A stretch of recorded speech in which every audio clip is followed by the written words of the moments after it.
All right, everyone. I wanted to finish up on this um, calorie calculation that I started yesterday.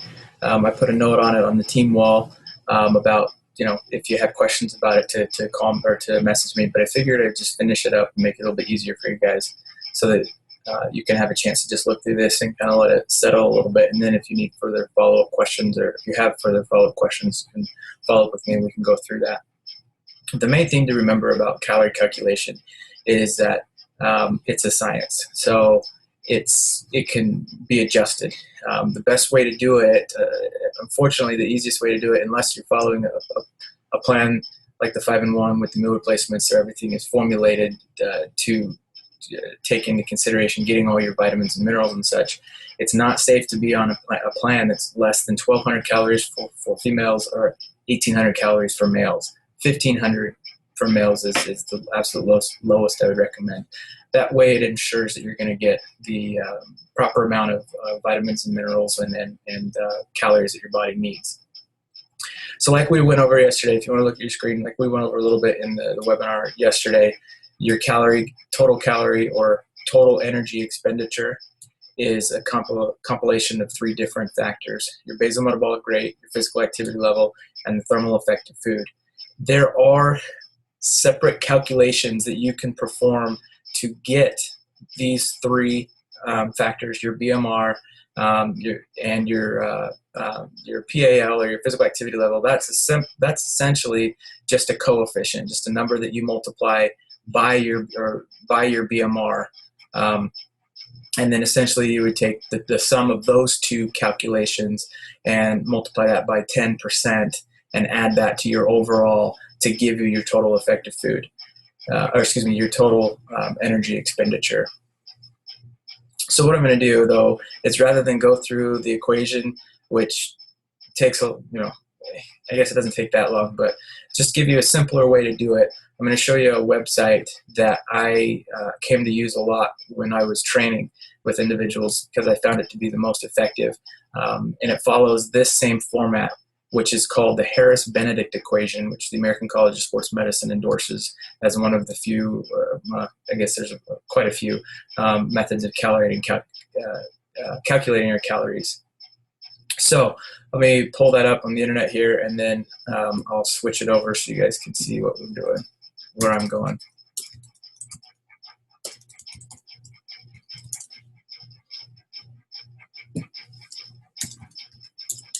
If you hear that weird noise in the background, that's my ceiling fan. Sorry about that.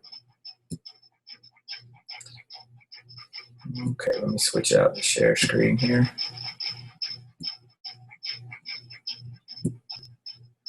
Okay, so the place that you want to go is called bmicalculator.net.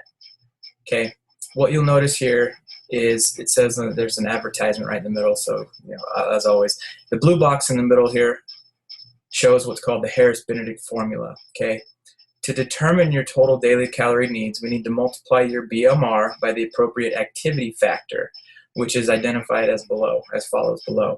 If you're sedentary, meaning you get little or no exercise, your calorie calculation would be your BMR times 1.2. If you're lightly active, meaning light exercise and sports maybe 1 to 3 days a week, it would be your BMR times 1.375. Moderately active, meaning moderate exercise and sports 3 to 5 days a week, your BMR times 1.55. If you're very active, meaning your hard exercise or sports 6 to 7 days a week, your BMR is 1.725. And if you're extra active, meaning very hard exercise, sports and a physical jobs, or you're doing 2-a-day trainings, then you'd want to multiply your BMR by 1.9. Now, the thing to consider here is, again, this is the science. There's going to be a little bit of trial and error in between all of these calculations. Sometimes people have a tendency to overestimate the amount of physical activity that they really do. Therefore, they'll choose a higher coefficient here and or activity factor. They'll choose a higher activity factor, which will, when multiplied by their BMR, equals a greater amount of calories. So they think that, okay, I've done my calculation, I'm set with my calories, now all I do is just eat and do these things. But what you have to remember is what the components of your intake is made up of. Your BMR and the physical activity level. So if you have a day where you're not as active as you originally planned or calculated in your calculation, your calorie requirements may need to adjust a little bit during that day. That makes it, kind of tedious, but your best bet is to do this calculation, find the number, and then spend a week on that number, at that number, and see what the fluctuation or see what change occurs. If your weight stays the same, then we know we have a perfect balance of energy in and energy out. If your weight starts to drop, then we know we have a negative balance, which causes a weight loss. If your weight begins to add on or you gain, then we know we have a positive energy balance, which means you're adding weight. Okay, so we'd want to adjust accordingly. So you may be thinking, man, I got to take notes. But yeah, you will need to kind of track your intake so you know what you're bringing in. Get a good idea of what foods, what calorie content your foods have, so that you can start to estimate and get an idea of what each day you're consuming. And then we need to go back and look at what you've done over the past week when we get your results, so that we can adjust accordingly. So how do I figure my BMR? Well, you're welcome to do the hand equation if you want to find that, or just click on this BMR tab. And what you'll notice here is it has the BMR calculator. Disregard this Nutrisystem special offer. Their stuff's terrible from what I hear. Anyway, BMR calculator. I'll do mine. So 5 foot, 10 inches, weight 175 pounds, age 33, male. Calculate my BMR. This green box right here shows my BMR, 1820. So again, if you remember the previous slide that I showed, or the diagram I drew yesterday, and just at the beginning here, your BMR is your basal metabolic rate. That's the amount of calories your body needs just to survive, stay awake, to stay alive, to breathe, to do all those unconscious things that you aren't doing consciously. So I'm going to take 1820 now, and I'm going to multiply that. I'm going to go back over here to my Harris-Benedict equation right down here. That'll give me my activity factors again. So let's see, I would put that my exercise, I'm lightly active. So I'm doing 2 days a week of strength training for about 35 minutes, and I'm doing about 2 other days a week of cardio. So I'm only exercising about 4 days a week. But it's not that intense. I only exercise for maybe 30 minutes each day. My heart rate stays between 65 and 75%. So in those regards, I'm going to consider it to be light exercise.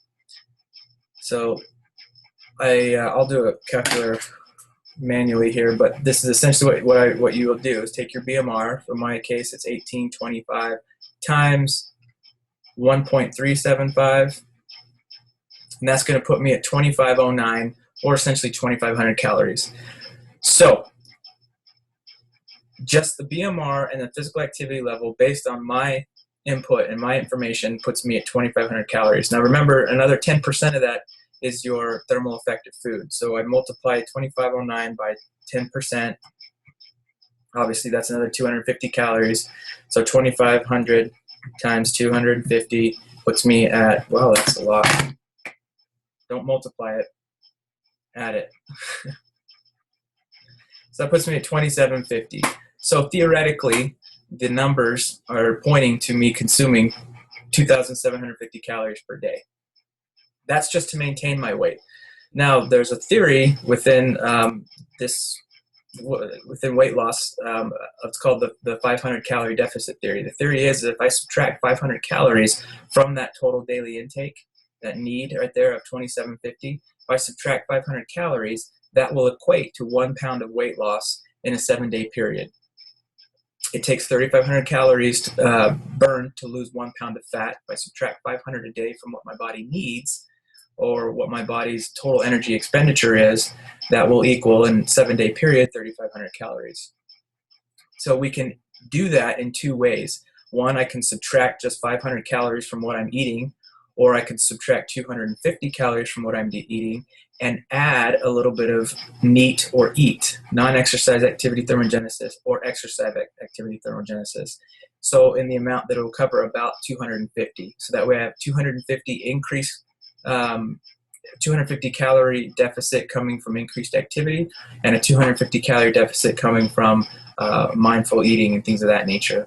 That's the best theoretical way for it to happen. Now, whether or not that happens all the time, that's for you to judge in your personal experience and what you've experienced or what you've gone through in trying to hit your weight goals and things.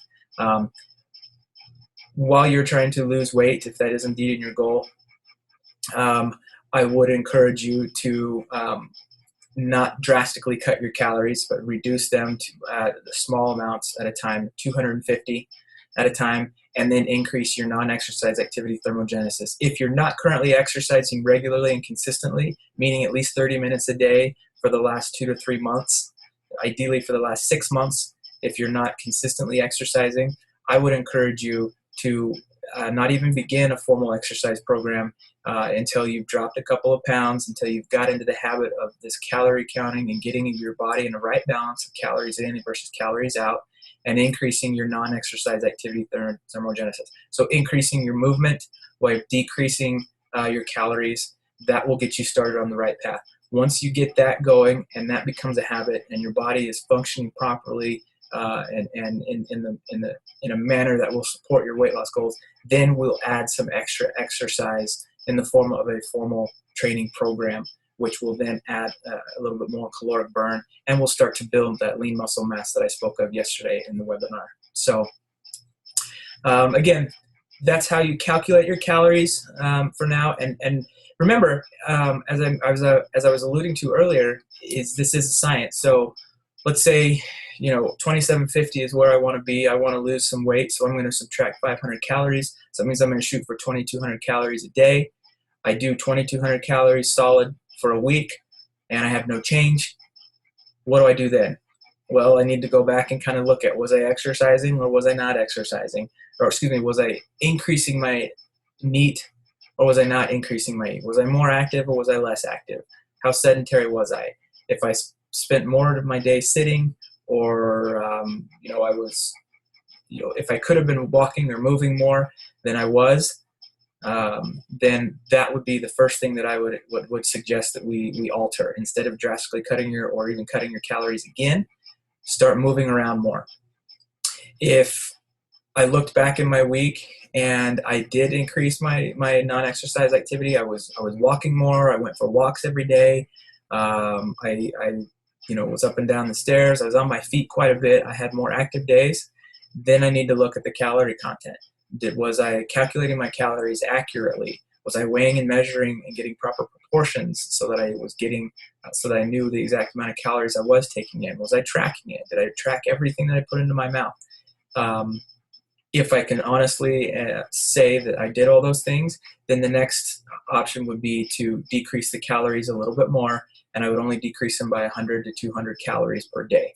Okay, so it's a very fine balance that takes some fine tuning. And you can expect safely to lose 1 to 2 pounds per week when you're doing it in this manner. If you're going for the 500 calorie deficit, you're going to look at more of 1 pound per week. To get a 2 pound deficit, you'd have to create obviously a 7,000 pound calorie burn or deficit in a week's period, which would be a little bit more drastic. Not necessarily unsafe, just you might experience a little bit more hunger or discomfort than you would normally. So. There's a conversation for another day about the quality of foods that you would want to take in during this time. Hopefully you're picking up on some of that, some of the webinars and some of the daily readings and things of that nature on the Thin It to Win It challenge. If not, we can always go over those things, but the food lists and the recipes and those things are going to be very good resources for you for finding these quality foods that have a high amount of nutrients and a low amount of calories, so that you can get the volume that you need, feel full, and still get your 2,500 calories without creating a surplus and gaining weight. So I hope that answers some of the questions that I saw or that were out there. Like I said yesterday, there was quite a few surveys that came back where people didn't indicate it, they did not know how to calculate their calories. And that's something that's important you want to keep in mind, and that you'll want to know. That is a habit of health that will come into play, if not now, at a later date. So if you have any questions, feel free to message me, and we can go over it in a little bit more detail and give you some more suggestions and tips on how to master this habit. Thank you.